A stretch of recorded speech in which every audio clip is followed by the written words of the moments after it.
Hai semua, hari ini saya nak share 3 tips penting untuk elak margin call dalam trading.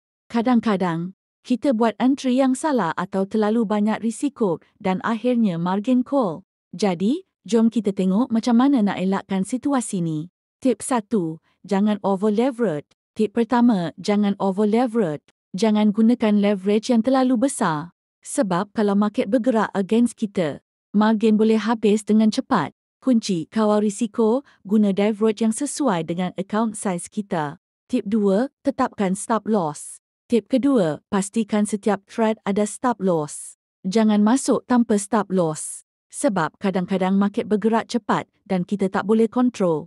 Ingat, stop loss bukan untuk kalah, tapi untuk melindungi account daripada kerugian besar. Tip 3, jangan entry terlalu banyak.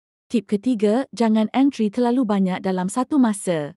Bila kita buka banyak posisi, risiko bertambah. Dan kalau market tak memihak kita, kita boleh kena MC dengan cepat.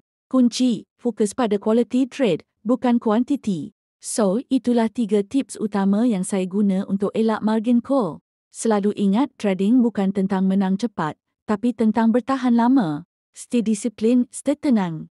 Semoga berjaya dalam trading.